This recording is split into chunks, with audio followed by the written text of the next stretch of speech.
Selamat berjumpa dalam acara Serambi Religius. Mari kita awali permenungan kita kali ini dengan membuat tanda kemenangan iman. Dalam nama Bapa dan Putra dan Roh Kudus. Amin. Selamat bertemu. Semoga semua diberkati oleh Tuhan dan terhindar dari segala mara bahaya. Saudari-saudara umat Allah yang terkasih, pada hari Minggu ini Gereja Katolik memasuki hari Minggu biasa yang ke-25. Bacaan-bacaan yang akan kita renungkan diambil dari Kitab Yesaya bab 55 ayat 6 sampai 9. Rancanganku bukanlah rancanganmu. Bacaan kedua diambil dari surat Rasul Paulus kepada jemaat di Filipi bab 1 ayat 20C sampai dengan 24, dilanjutkan dengan ayat 27A. Bagiku hidup adalah Kristus.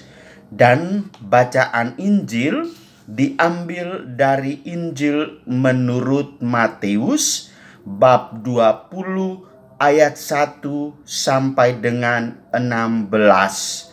Iri hatikah engkau karena aku murah hati.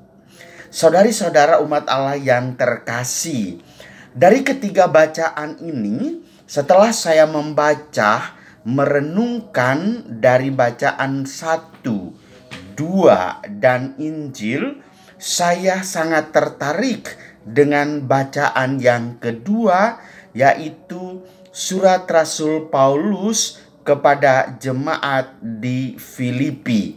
Maka baiklah, untuk renungan kita kali ini, saya akan membacakan surat Rasul Paulus tersebut.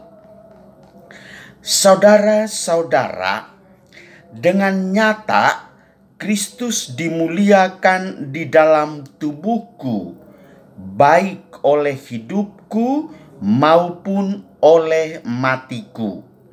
Karena bagiku hidup adalah Kristus dan mati adalah keuntungan. Tetapi jika aku harus hidup di dunia ini, itu berarti bagiku bekerja memberi buah. Jadi mana yang harus kupilih? Aku tidak tahu. Aku didesak dari dua pihak. Aku ingin pergi dan diam bersama-sama dengan Kristus. Ini memang jauh lebih baik, tetapi demi kamu lebih berguna aku tinggal di dunia ini. Maka hendaklah hidupmu berpadanan dengan Injil Kristus. Demikianlah sabda Tuhan. Syukur kepada Allah. Saudari-saudara umat Allah yang terkasih dalam Yesus Kristus, menarik sekali untuk menyimak isi renungan yang disampaikan oleh surat Rasul Paulus kepada jemaat di Filipi ini.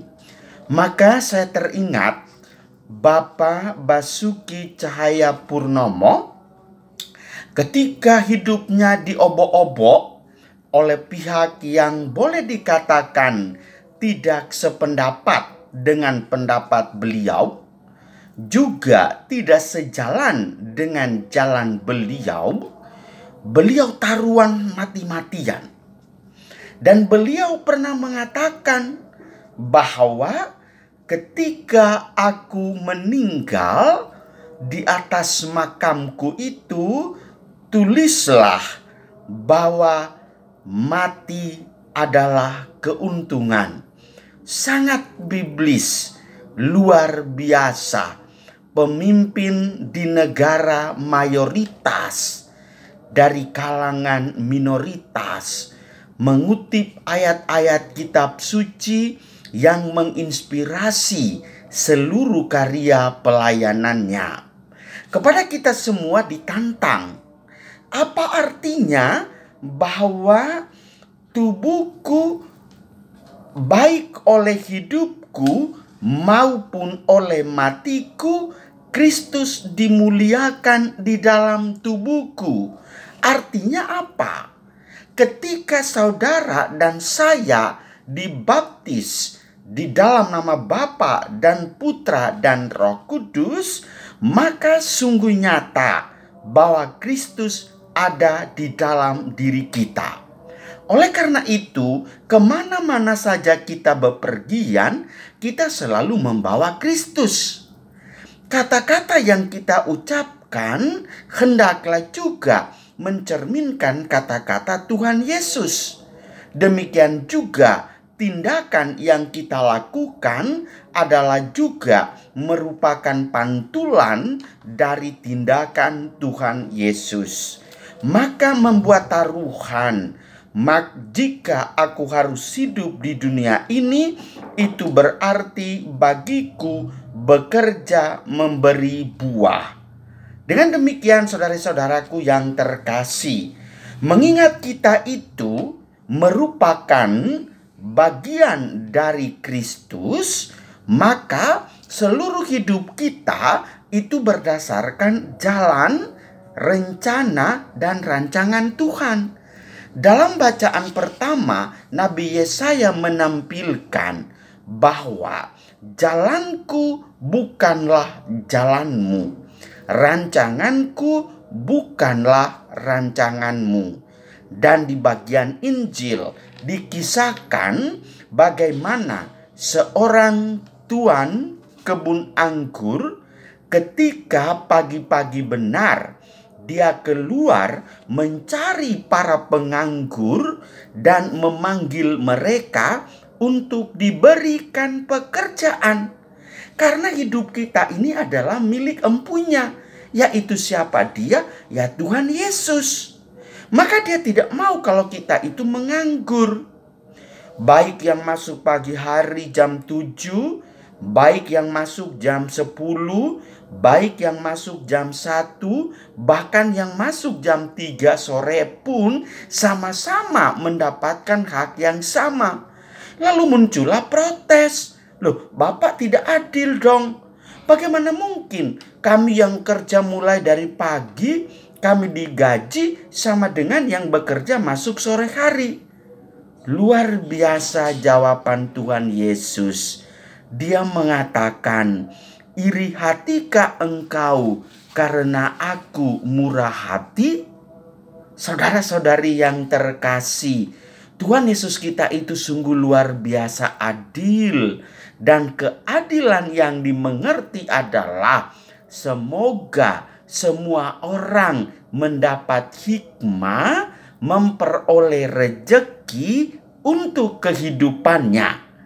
Maka lewat bacaan Injil pada minggu biasa yang ke-25 ini, kita bersama-sama memenuhi permintaan Allah. Yang pertama, kita semua adalah penganggur di hadapan Allah. Allah mencari kita pagi-pagi buta dan memanggil kita masing-masing untuk bekerja di kebun anggurnya.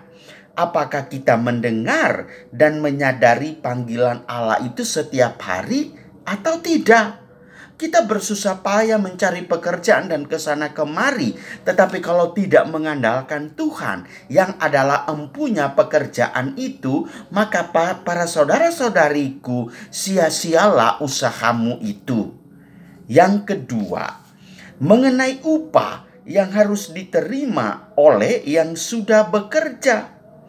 Allah mengatakan bahwa sesungguhnya barang siapa memberi kamu minum secangkir air oleh karena kamu adalah pengikut Kristus, ia tidak akan kehilangan upahnya. Bekerjalah terus-menerus dalam semangat iman akan Kristus Yesus, dan jagalah selalu sikap batin dari segala sifat ketamakan akan harta dan sikap iri terhadap sesama.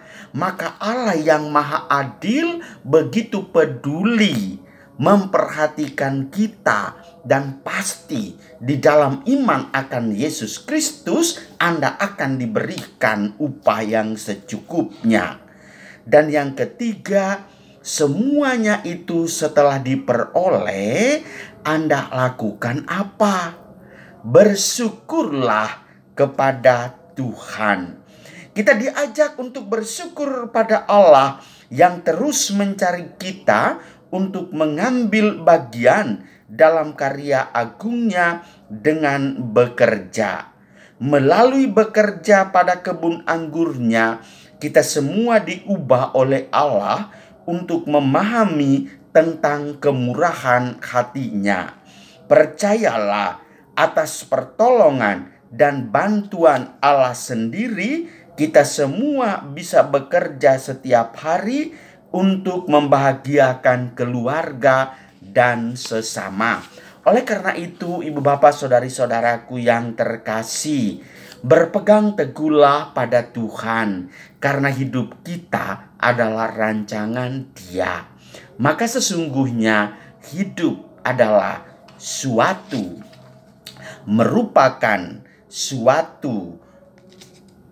hidup adalah Kristus, dan mati adalah suatu keuntungan. Dan keuntungan hidup yang kita peroleh adalah sorga menanti kita. Tuhan memberkati kita semua. Marilah kita berdoa. Allah Bapa sumber daya hidup, kami telah Kau segarkan dengan santapan firman-Mu. Semoga Engkau tetap menjaga serta melindungi kami, sehingga kami dapat memperoleh rahmat penebusan kami sepenuhnya dalam misteri ini dan dalam hidup kami sehari-hari, dengan perantaraan Kristus Tuhan kami. Amin. Allah yang Maha Kuasa memberkati ibu bapa, saudari-saudara sekalian, dan seluruh pendengar setia YouTube saya, dalam nama Bapa dan Putra dan Roh Kudus. Amin.